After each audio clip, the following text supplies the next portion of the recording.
भारत में कलेक्टर का पद अंग्रेजी शासन में शुरू किया गया था। स्वतंत्रता के बाद भारत ने इसी पद को अपना लिया और उसे कई प्रकार के अधिकार प्रदान कर दिए, जिससे इस पद की गरिमा बहुत ही अधिक बढ़ गई।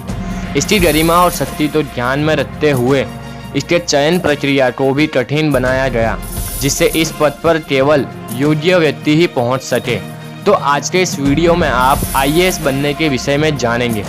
तो एक बार फिर से स्वागत है आपका राज सपोर्ट चैनल पर।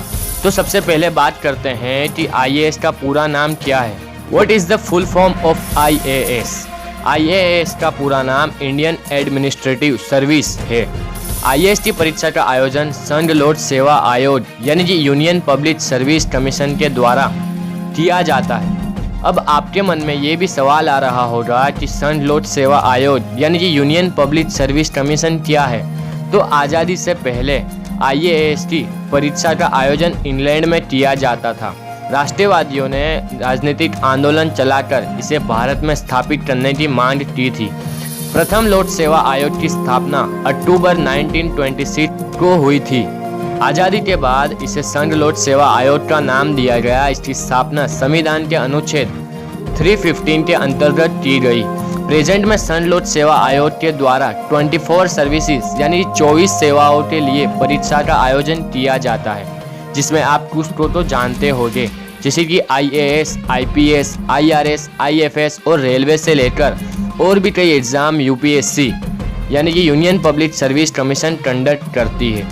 आईएएस की परीक्षा के लिए स्टेप्स की बात करें तो संघ लोक सेवा आयोग के द्वारा आईएएस की परीक्षा 3 स्टेप में संपन्न की जाती है। प्रारंभिक परीक्षा, मुख्य परीक्षा, साक्षात्कार यानी कि इंटरव्यू। आईएएस परीक्षा के लिए योग्यता यानी क्वालिफिकेशन की बात करें तो मान्यता प्राप्त यूनिवर्सिटी से स्नातक की परीक्षा उत्तीर्ण होने वाले अभ्यर्थी इस परीक्षा में भाग ले सकते हैं, यानी कि आप ग्रेजुएट होने चाहिए। परीक्षा में अंक प्रतिशत कोई भी बाध्यता नहीं रहती है। आपको किसी भी संकाय में स्नातक की परीक्षा उत्तीर्ण होना चाहिए है। अब प्रारंभिक परीक्षा यानी कि प्री एग्जाम पैटर्न की बात करें तो प्रश्न पत्र 1 सामान्य अध्ययन प्रश्न पत्र वस्तुनिष्ठ 200 मार्क्स। प्रश्न पत्र 2 सामान्य अध्ययन प्रश्न पत्र वस्तुनिष्ठ 200 मार्क्स। मुख्य परीक्षा यानी कि मेन एग्जाम पैटर्न की बात करें तो प्रश्न पत्र 1 में सामान्य अध्ययन में 4 प्रश्न पत्र होते हैं, जिसमें प्रश्न पत्र 1 250 मार्क्स, प्रश्न पत्र 2 250 मार्क्स, प्रश्न पत्र 3 250 मार्क्स, प्रश्न पत्र 4 250 मार्क्स।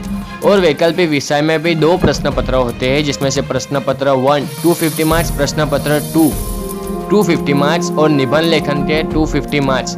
अंग्रेजी भाषा जो कि अनिवार्य है उसके 300 मार्क्स होते हैं, और एक भारतीय भाषा जो भी अनिवार्य है जिसके मार्क्स 300 होते हैं।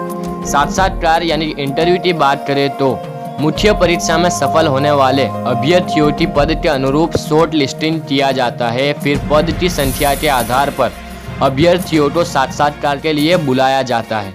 ये साक्षात्कार 275 मार्क्स का होता है। बेस ऑफ सिलेक्शन की बात करें तो परीक्षा के तीनों चरणों में सफल होने वाले अभ्यर्थी को भारतीय प्रशासनिक सेवा यानी कि इंडियन एडमिनिस्ट्रेटिव सर्विस के अंतर्गत जाने वाले पदों के लिए चुना जाता है।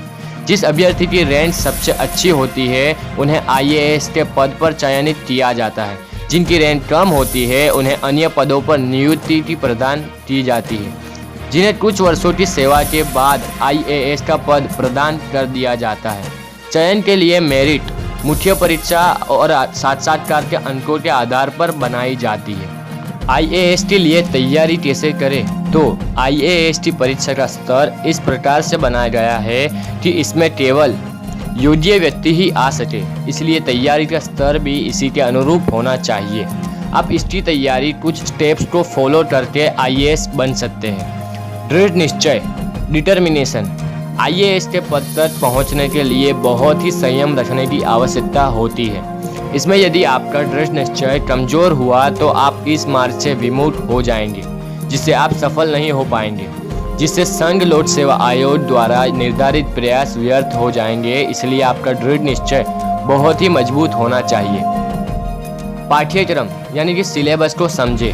दृढ़ निश्चय होने के बाद आपको इसके पाठ्यक्रम को सही ढंग से समझना होगा आपको प्रारंभिक और मुख्य परीक्षा के पाठ्यक्रम को बहुत ही गंभीरता से लेना होगा। दोनों परीक्षाओं के लिए अलग अलग योजना बनानी होगी। पाठ्यक्रम के प्रत्येक बिंदु को मार्किंग करते हुए क्लियर करते जाए, जिससे पूरा पाठ्यक्रम समाप्त किया जा सके। रिवीजन। सिलेबस समाप्त होने के बाद आपको रिवीजन करना होगा। आप जितना अधिक रिवीजन करेंगे, परीक्षा में सफल होने के चांस उसी के अनुरूप बढ़ते जाएंगे। स्वयं के नोट्स बनाएं। अच्छी तैयारी करने के लिए आपको अपने स्वयं के नोट्स बनाने चाहिए। यदि आप स्वयं नोट्स बनाते हैं तो आप चीज़ों को अधिक समय तक याद रख सकते हैं। समय सारणी यानी कि टाइम टेबल। आपको एक समय सारणी बनानी होगी जिससे आप सभी विषय को पर्याप्त समय दे सके। समय सारणी बनने से आपकी कमांड सारे विषयों पर बराबर हो जाएगी। अपनी तैयारी को चेक करें। आप समय समय पर अपनी तैयारी को चेक करते रहे। इसके लिए आपको मॉडल प्रश्न पत्र को हल करना चाहिए। आप ऑनलाइन मॉक टेस्ट भी दे सकते हैं, जिसमें भाग लेकर अपनी तैयारी की आप जांच कर सकते हैं। तो यहाँ पर हमने आपको IAS के विषय में जानकारी उपलब्ध कराई है। यदि इस जानकारी से संबंधित आपके मन में किसी प्रकार का प्रश्न आ रहा है अथवा इससे संबंधित अन्य कोई जानकारी प्राप्त करना चाहते हैं तो कमेंट बॉक्स के माध्यम से पूछ सकते हैं। धन्यवाद।